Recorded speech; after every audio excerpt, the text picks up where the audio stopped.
alors actualité yi ci la ñuy daal di ñëw léegi ñu door li ñuy def chaque matin daal di jukki li nga xamante nii moo gën a fës ci suñu ay journaux ñu choisir tey li di Walf Quotidien l'exclusif Tribune ak itam nii di l'évidence Aliou Sow ñu dooree ko ak lii di Walf Quotidien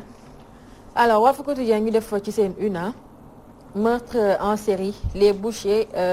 reprennent du service aucune arrestation dans l'affaire Yoba Baldé ñoom noonu lañ ko daal di xamale ci seen une fan yi faat yi bëri na trop faat bakkan yi chaque jour nga dégg Aliou Sow kii faat nañ ko fële kële faat nañ ko fële te boobu ba tey gisuñu si aussi benn suite ah. Bah c'est quand même curieux parce que ce matin bi ma déggee un petit peu quelques propos avancés dans quelques radios donc de ce pays. dama dégg ni nit ki. xale bu jigéen bi elle avait ku ñu mujjee faat 25 ans un enfant et puis bi ñu ko faatee dañu fekk téléphone portable am ci moom ak 10 000 francs CFA elle a eu à recevoir une soixantaine de coups de couteau. Oh là là. Alors j'en ai la chair de poule quand j'entends cela parce que je me dis que ni oui j'en ai la chair de poule parce que je me dis que ni ana la nit mën a taxaw xool moromu nitam di ko jamati ay paaka lu met 60 fois juróom benn fukki yoon nga téye nit ni di ko xool surtout yàlla bu mu doon góor bu koy def jigéen parce que lii góor kese moo ko mën a def jigéen di koy jam ay paaka moo tax 60 fois seen titre bi c'est bien dit les bouchers reprennent du service. Oui, les bouchers reprennent du service. C'est vraiment des bouchers. Et encore un boucher sax li lu dee. ba pare. lu amatul bakken. moom lay daggati. Ah j'ai aimé aussi silence on tue. Critique Info. Silence on tue. noppi leen dañuy rey. Je sais pas comment enfin xaw ma lu ma ciy wax man leen daal leer na mooy man mënuma comprendre nan la nit mën a jàpp ni di ko xool nii di ko jamati ay paaka lu mat 60 fois waaw mën nañ jote sax bon ça peut pas m'arriver man parce que man mbóot du ma ko rey mbóot une blague kafar du ma ko laal donc man mënuma comprendre sax mën naa comprendre sax à la limite ñuy werante loxo yëngatu musiba am waaye nga jàpp nit di ko jamati 60 coups de couteau ci yaramam ba mu sedd guy nga jóg dem surtout un élément important mooy bàyyi fa portable ba ak 10 000 francs oh ça pourrait ressembler à un crime passionnel kooku góor xañ na bu ko bëgg moo ko def je n'en sais rien Fatou waaw y a rien à dire finalement voilà y a juste à faire ce constat-là et se demander comment cela se fait-il nan la nit mën a def loolu est-ce que suñu société bi muy jóg bon dans les grandes démocraties sax pays yu mag yi grands pays industrialisés bon ay fetal la ñuy jël quoi fetal la romb la fetal la taal seen oto dem seen yoon ah on s'en rend même pas compte parce que on appuie sur une gâchette et puis c'est parti mais nga xool nit coxorte boobu mu lay xool ci bët imagine nit buy dee il faut nga sukuraat ma lay napp di la jamati ay paaka ba nga seddu guy quoi mu jóg ndànk dem croiser les bras être tranquille tout le reste de ma vie man de soppul la mënuma ko Aliou Sow moo tax ma ne la seuls les foutus ku wérul certainement ku wérul non ku wérul rek mooy ku soit nga nekk ku wérul wala un psychopathe koo xamante ne nii moom dara safu ko wala koo xamante ne nii dafay drogué wu parce que trois yooyu rek ñoom ñu mën a nekk c'est un constat mais un constat très douloureux en un mois diggante weeru janvier bi rek liñ ci rey ci ay doomi aadama ak jëfin yi ñi mu ñaawee fukki doomi aadama nga war leen mën a fàtte ñu ci bëri ci ñoom ñëpp ay dabbus jàmpaaka nit man lu ma la barki démb rek maa ngi koy wax naan janvier bi neexuma janvier bi laa gën a bañ ci janvier ñu ne ma lu tax ngay wax loolu ma ne leen parce que chaque mënumaa xëy te joxuñu mauvaise nouvelle rey nañ kii rey nañ kee donc mu nekk ay meurtres yoo xam même bu fekkee de loin la yow daf lay toucher c'est une année qui démarre très mal noonu lañ ko mën a jàngatee janvier c'est un mois macabre weer boo xamante ni ñu ngi faat doomu aadama yi et l'on se demande fan la réew mi jëm mais man maa fi gën a nekk nag défenseur des droits de l'homme fu ñu nii ma ne nit da nga koy delloo ak yelleefam mais il faudrait que peine de mort dellusiwaat parce que mënuma concevoir ay nit yoo xamante ne nii c'est des psychopathes yoo xam ne dañuy dox ci dese ñoom tout le temps jàpp xale yi di rey di dagate di sacrifice jàpp ay jigéen di siif di rey mais loolu fu mu am ci réew et puis il faut ñu xoolaat naka la ñuy indee tamit ay peine yu dëgër mois ni ñu koy waxee léegi plus de 10 meurtres et puis constat bi ñu def ci 10 meurtres yooyu yëpp amagul benn arrestation loolu dafa doy waar état bi di jurer rek dina indi ay leeral je pense que pour peine de mort boobu ngay wax pour ñu def meurtre avec préméditation ñi nga xam ni c'était prémédité ñoom ñoo gëmoon nañ ne acte bii moom la ñuy def donc peine de mort boobu man je pense que ci côté sens boobu noonu mën nañ cee wax mais am na meurtre yoo xam c'est intentionnel donc moom la ñuy wax meurtre au second degré boobu noonu xëy na mën nañoo xaw a tempérer ba peine ba kii perpétuité mën nañoo wax non xam nga ne tey loi bi ñu ko doon càmbar tey dañ ko yóbbu au niveau de l'Assemblée nationale daal di koy waxtaan xool naka lañ koy rectifier ba mu mën a méngoog jamono parce que du mën a nekk peine de mort yooyu nga xamante ne da ngay faat nit ki ba pare après 1 an nga regretter parce que am na leen lu ci topp mais day doon lu leer mais il faut que ñu xool naka la ñu koy jéem a tegaatee ba nit si gis ci seen bopp parce que lii man la question bu ma la bëgg si fu ma la bëgg a interpeller directement mooy lan moo tax tey jii nii bu ñu xëyoon ñu du lu ma yéene kenn nag je précise du lu ma yéene kenn ñu faat benn doomu ministre mais dans les 24 heures par force dinañ jàpp ki nga xamante ne moo ko faat léegi doomu aadama yi nga xamante dañ leen di faat 1 an 2 ans après duñu xam kan moo leen def jëf ju ñaaw jooju Alisson loolu noo ko jàngatee. Bah je sais pas je me dis que ni peut-être dañu kii j'en sais rien Fatou. oui pourquoi parce que bon chinois bi ñu agressé woon nangu 20 millions yi. fële ci béréb yi ñuy peese gerte yooyu mooy seen hangar yooyu. dans la vallée. eh ben on en a même parlé au conseil des ministres quoi au Sénégal. ci suba ce conseil des ministres dafa am ou le surlendemain et puis on en a parlé. je n'en sais rien on est réputé avoir une très bonne police une police de qualité mais est-ce que véritablement on les a mis dans des conditions ces policiers pour travailler normalement est-ce que ils sont bien pour bien travailler je ne sais pas voilà j'en sais rien j'en sais rien je voilà quoi xawma parce que j'ai toujours dans la tête bon voilà j'ai comme si je voyais le film quoi que j'étais témoin en fait un témoin qui n'a rien vu parce que maa ngi imaginer dans ma tête une 60aine de fois nga koy jam paaka nit quoi ba tey loolu moo nekk suma li nga wax dafa daw yaram ñun xamatuñ fan lañ jëm on a peur parce qu'on a plus de sécurité dëkk bi léegi yàlla rayatu nit ñi ñooy rey te man li ma seetlu mooy on fait que constater les dégâts à quand les prises de décision ki nga xamante ni mooy président de la République yaakaar naa li ni mel moom war na daw yaramam en fait doomu jàmbur yi ñuy jàpp di leen rey chaque jour que jëfee mënoo yeew te déggoo am na ku ñuy rey te si rey boo xamante ni ñi ngi koy defee dafa tellement dafa ñaaw en fait parce que am na ñoo xam ne dañ lay décapiter carrément def la dafay mel ay sacrifice la ndaw Kolda bi c'est grave Yoba xawma lan Yoba Baldé mais baat bi lañ dagg comme kuy ren di xar mais lan moo tax jëluñu peine de mort loolu mooy solution bi normal peine de mort mooy solution bi Aliou Sow loolu mooy solution fii ci Sénégal peine de mort c'est-à-dire que moi je ne sais pas j'ai par expérience peine de mort il y en a en Arabie Saoudite il y en a pas dans certains endroits aux États-Unis pour se dérégler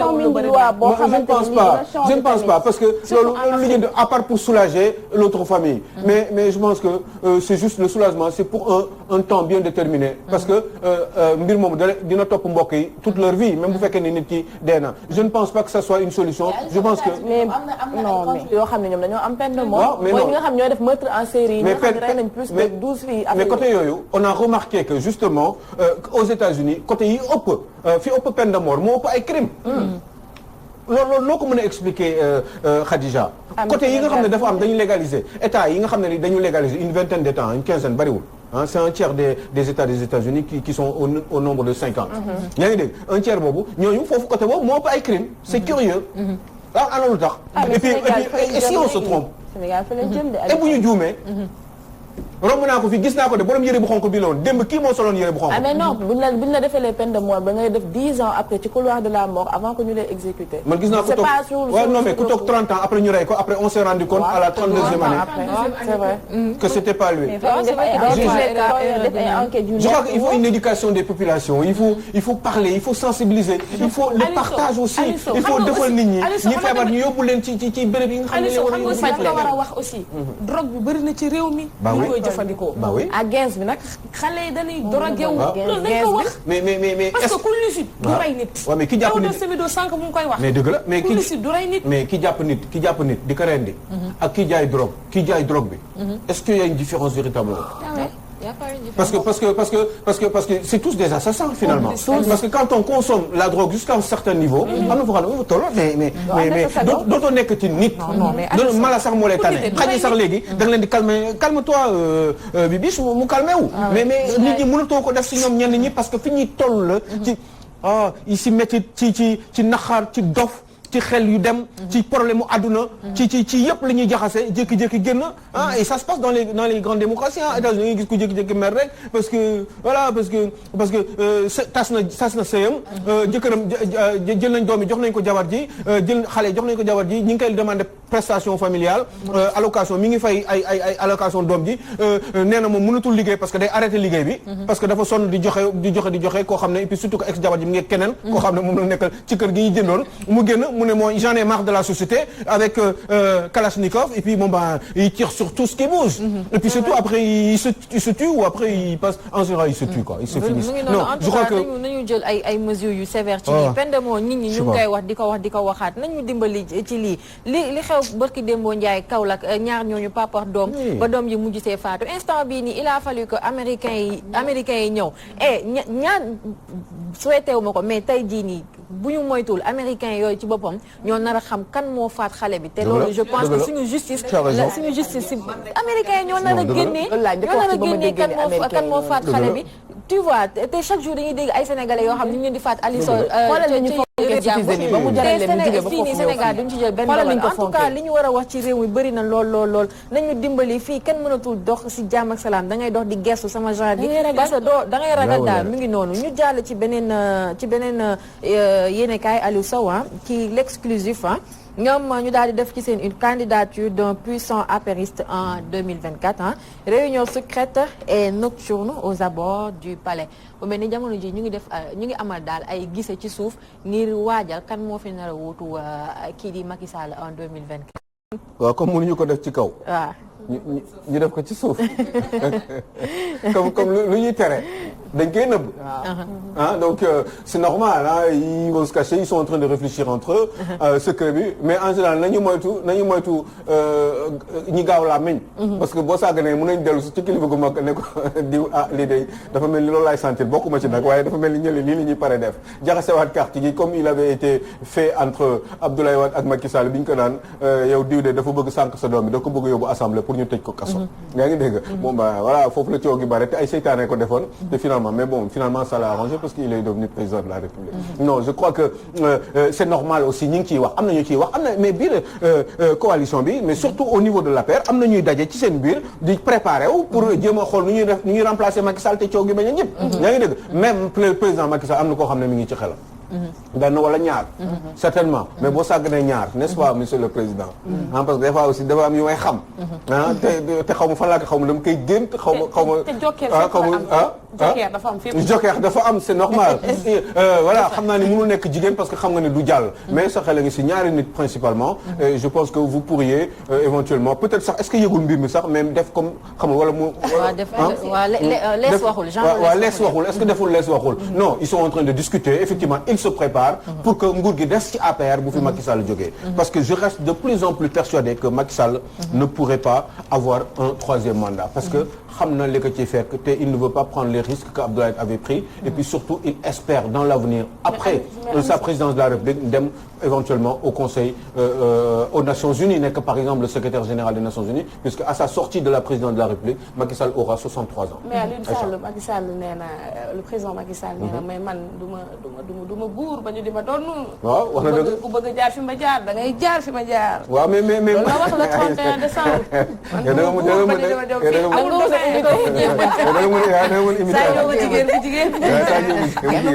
non je crois que c'est vrai Fatou ñi ngi koy def quoi c'est normal ah et puis dëgg la sax dëgg la quoi gars yi ngi koy def ci biir ci suuf maintenant Macky est-ce que man lu ma xam Macky war na ko mën a bañ a xam c'est ça non parce que Macky li ma xam moo ma ko njëkk xam wala moo ma ko njëkk njortu fuuf wala xam na bu baax li muy def xam na ñi muy waxal lees waxul boobu xëy na mun na doon un peu le cas de Macky Sall je crois que c'est normal am na ñoo xam ne ñu koy xalaat aussi Idriss Seck il pense voilà Mamadou Lamine Diallo éventuellement Ousmane Sonko forcément il pense mais ça c'est pas un secret des dieux il l'a déjà dit donc non ils sont en train de se préparer parce que enjeu là c'est normal aux États-Unis au bout de un an comment dire Donald Trump mi ngi xalaat pour son deuxième mandat bi depuis un an mi ngi koy xalaat alors que ça fait que même pas 2 ans à peine 2 ans qu'il avait été élu bi mu defee at la commencé di xalaat un autre mandat c'est normal démocrates yi aussi c'est pareil ils sont en face de Donald Trump mais ñi ngi sóoraale aussi kan la ñu war a tout de suite bi ñu perte ba Donald Trump ñëw ci nguur gi ñi ngi xalaat lan la ñu war a def pour Donald Trump yam ci benn mandat donc c'est normal moi je pense que c'est une logique et une sorte de maturité boo xam ne population dañ ko war a am pour que loolu war a bañ a doon problème moo tax quand Macky Sall bu taxawee di wax ne bon bëgguma après bu ma ko waxee dootuma candidat gars yi dootuñu liggéey duñu ma dégg ci ça à la limite ça voudrait dire que nous manquons encore davantage de maturité par rapport à notre démocratie parce que normalement war nañu mën a di sóora ay élection mais duñu tere bu ñu waree liggéey ñu liggéey c'est pas une première parce que forcément Macky Sall ñëpp xam nañu da nga war a dem yow sa bopp xam nga ni da nga war a dem te yow sa bopp xam nga ni boo changer constitution bi dina doon problème ci yow te doo gagner voilà fii daal ku fi toog soit parti wala coalition moo la fi téye te bëgg nga itamit boo fi jógee waaw say mën a naataangoo képp ñoom ñoo lay wuutu kese nga mënoo def 3e mandat te loolu nag ñu wax ko ñu bañ koo wax Macky Sall bu ngay mbëbët dafa mais nag dëkk bi du monarchie neen na ne kay malheureusement du ñu monarchie bugul ñu xam ne kii la et puis mi ngi ciy wax ak Mariam à 3h du matin. mais Aliou Sow du ñu monarchie. du monarchie ba bu jugee moom mu am pion bu mu fi placé. waaw non loolu nee on est une démocratie donc on va. am na droit xalaat ku ko neex. am na droit imposer ku ko neex. mais am na droit xalaat te mi ngi koy xalaat. te xam na ko mais je suis sûr d'une chose au moins mooy Macky Sall bu fekkee ne dafa war a tippoo. ci kaw wala ci suuf koo xam ne moo ko war a remplacer. il faudrait que ça soit quelqu'un boo xam ne wóor na ko ni c'est un homme fidèle. même après qu'il ne soit plus président de la République. dina ko jox ay pour le protéger voilà tranquillement et puis éventuellement même l'aider sur le plan international. pour pousse ko mën ko teg ci ay béréb yoo xam ne. dina mën a continuer di liggéey je vous rappelle que Nations Unies maa ngi koy wax rek mais man kenn maa ko fi wax mais gars yi bàyyeetuñ ci xel. c'est vrai te après lañ koy gis Aliou Sow moo tax man boo moytuwul président li ko nar a dal mooy li ñuy wax paaka bi la reen di sa waaye koy daas daal di la ko jox. parce que ñu ngi wax que lobby boobu noonu ne di defal ay réunion secrète ñi ko jiite ñi si ëpp mooy ñi nga xamante ñoo féete fële ca Fouta des têtes yoo xamante ñoo ŋànk Fouta di ay mbokkam je peux dire ñoom ñoo nekk ci boobule lobby fas yéene amal ay réunion secrète ngir jële fi kii dans Macky Sall moo tax tribune bu ñu defee Macky seul contre tous dafa mel ni lu dëggu la. Oui Macky il est seul parce que Macky il fait tout seul aussi. Et voilà wax naa ko fi que nee naa Macky Sall même des fois pour mu jël ay décisions yenn décisions yi. pour yenn ministres jël yenn décisions yi dañuy obligé xaar loolu ay ministres Macky Sall ñoo ma ko wax. 2 principalement. dañuy xaar ba Macky Sall. dañuy am na décision yoo xam ne pour ñu jël ko il faut ñu laaj Macky. Même quand Macky Sall avait un premier ministre. mais fallait y attendre parce que déjà avril dernier bi mu daggee li nga xam ne moom moo di poste premier ministre ci la ñu waroon xam ne que Macky Sall veut gouverner seul te il gouverne seul mais nag su demee aussi ba am yenn taxawaay yoo xam ne taxawee na ko ay ministre suñu boo xam mënatuñu koo comprendre ñoom aussi dañuy jël seeni arrière xool bu baax a wax na la ñuy càmm ndax nag li bar bëgg rek loolu la mbëtt bëgg te la mu defoon ati 2017 jàpp 2008 Abdoulaye Wade na ko lenn dinañ ko def mais ci justification suppression premier ministre boobu sax mënoon nañ xamee ni nii lay demee parce que justification bi lan la waxoon comme quoi que bëggul léegi dara rëcc ko donc bëgg na xam lépp fast track bi mu ko waxee woon donc bëgg na dugal loxoom ci lépp ba daanaka liggéey bi dara du ko ci rëcc mu mën koo defandoo ñëpp loolu la joxe woon comme justification pourtant yow mën a xam de à peu près ñan ñoo war a éventuellement ñoon la Macky Sall war a mën a bëgg yomb na quoi. am na ko fi waxoon keroog. am na ko fi waxoon. Aliou ko war a Mansour Faye yaa ko fi waxoon keroog. Mansour Faye. Mansour Faye non c'est que Mansour Faye mënul nekk président loolu mooy problème bi c'est que il n'a pas le charme nécessaire et le charisme nécessaire pour loolu te Macky Sall du dugal loxoom aussi ci ànd bu am xaal aussi il va pas prendre des risques donc bëgg na ko mais xëy na loolu mënul nekk mais am na ñoo xam ne ñi ngi fi aussi des gens comme Mimi Touré c'est toujours possible sauf que Mimi Touré c'est une dame et bon Macky Sall gars yi pare guñu véritablement on n'est pas au Libéria suñu mentalité jigéen ci ginnaaw jëkkëram la war a doog première dame nga war a doog mais pas première homme si je puis dire ce n'est pas possible pour que sa jigéen ñëw changer affaire yi nga xam non c'est possible oui ça tu peux le dire toi parce que ton niveau peut justement te faire comprendre cela oui mais en général la majorité même jigéen ñu bari au Sénégal duñu sóoraale ñu sax seen ñoom ni jigéen war a nekk président Sénégal ñoom góor la ñu bëgg mu nekk président mu jiite leen donc c'est normal donc Mimi Touré dina am très peu de chance pour avoir une carrière présidentielle ça m'étonnerait présidentielle de la République je dis bien kon kenn kese moo fi mën a des wala ñaar eh ben j'y pense fortement le matin quand je me rase et ça pourrait éventuellement être ou Aliou Sall qui se prépare pour être président de la République ou même instant bi même Amadou Ba affaire Aliou Sow tey dama bëgg ñu battre record vite fait ñu traité lépp lu ñu bëgg a traité tey loolu laa bëgg ñu wax ci lépp il nous reste que 3 minutes il faut ñu dem ci li nga xamante ne mooy l'évidence moo ñu dese ñoom ñu def ci seen une prochaine entrée en vigueur de la nouvelle monnaie éco fan yëpp ñu ngi ciy wax le professeur Serigne Khadim Rassoul Thiam invite la communauté africaine à dire non. nañu bañ monnaie boobulee di éco ndaxte amaana bés bu ñu ko nangoo rek daal mooy ñun yàqu nañ parce que ay pièges yu bëri daal mi ngi ci biir boobulee monnaie di éco. Professeur Khadim Rassoul Thiam est un grand c'est pas n'importe qui parle c'est un monsieur boo xam ne il est donc d'un talent donc à mon sens incroyable que les gens ne connaissent pas encore mais que les Sénégalais s'en rendront compte peut-être quand ce serait trop tard ou peut-être pas c'est pas ce que je souhaite mais en tout cas c'est un monsieur li du waxu dof c'est un monsieur qui est expérimenté boo xam ne tubaab bi ñoo nekk ci gannaawam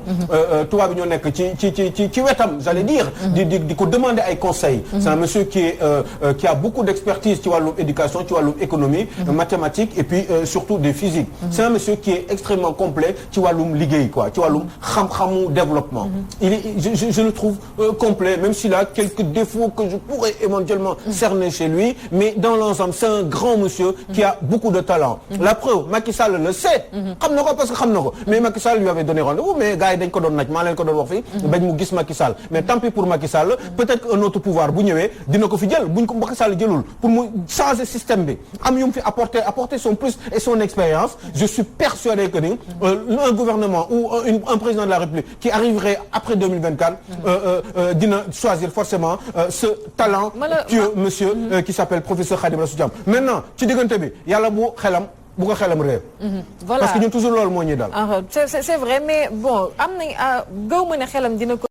parce que buñ koy lire fan yi dafay joxe des idées yu pertinentes et puis li ma gën a remarqué mooy fu mu joxe les défauts de ki nga xamante mooy président Macky Sall ak ñi mu àndal fa proposer leneen loo xamante ni buñ ko defee dinañ génn ci jafe-jafe yi ñu nekk contrairement à li ñuy gis souvent dañuy génne rek critiquer mais duñu mës a proposer des solutions pour ñu génn ci guuta gi ñu nekk et malheureusement aussi ñi nga xamante ni ñoo ko war a xam moom di jàng idées yi nga xamante ni ñu ngi koy joxe xamuñu ko parce que tey jii Sénégal boo génnee nga def micro-trottoir jeunes yi wax leen professeur Khadim Rassoul Thiam duñ ko xam te ñun ñoo bëgg changement te donc changement nag buñ ko bëggee il faut que ñu commencer di jàng ñi nga xam ne ñu ngi war a remercier l'évidence mi ñuy xamloo ce monsieur là le quotidien l'évidence parce que ñu ci bari journalistes yu bari au Sénégal pour ñu jël ñenn ñi nga xam nga kii éducation am bon il doit avoir un peu plus de 60 ans mais son éducation ne lui permet pas de je sais pas comment le dire mais xam nga fii dafa am ay nuyu murit pour ñu defaral la yenn yi ci yenn journalistes pour ñu teg la ci ay pages de une dañ lay jox il faut ngay joxe xaalis yenn somme yi évidemment c'est ce qui se passe je suis désolé de le dire mais c'est comme ça que ça se passe dans ce pays-là pour nga am yenn des grosses titres à la une il faut que nga joxe xaalis pour loolu et ça ce n'est pas normal moo tax je dis bravo à l'évidence d'avoir pris le risque de mettre en face critique aussi dañuy faral di def yooyu c'est les petits grands journaux comme le Petit Grand Assam ñooy def yu demee nii ñi nga xam ne c'est des journaux qui sont en train de monter en puissance des quotidiens qui sont en train de monter en puissance qui sont en train de montrer en même temps les hommes de valeur qui sont en train eux aussi de monter en puissance donc c'est normal Kif fi Bouriko ils se ressemblent donc ils se montrent ils essaient de changer les choses et je dis bravo évidence dem leen ngeen cette année ngeen lire évidence foofu laa bëggoon ñëw malheureusement on n'aura pas le temps de développer si waaye nit ñi nañu dem xool bu baax li nga xamante ne wax na ko ci éco bi parce que génn na ay révélation yu bëri wax ko ci li nga xamante ne mooy intelligent te xoolal c'est une perte pour le Sénégal te li ma metti rek mooy 2024 dinañ dem te Macky Sall du ko gis mais Macky Sall tant pis pour vous ça faire ñu ngi lay jaajëfal bu baax Sow Poulo ñu ngi may def signe que temps bi jeex na bu yàgg ñu ngi lay remercier jox rendez-vous demain oui demain si tu le veux si tu as envie encore que je continue à parler Inch'Allah que les Sénégalais le veulent aussi suba nga ñëwaat si jàmm ak salaam Aliou Sow ñu ngi koy jaajëfal bu baax moom mi nga xamante ne chaque matin mu ñuy analyser et puis commenter les informations comme ni mu koy defee ñëpp di si jël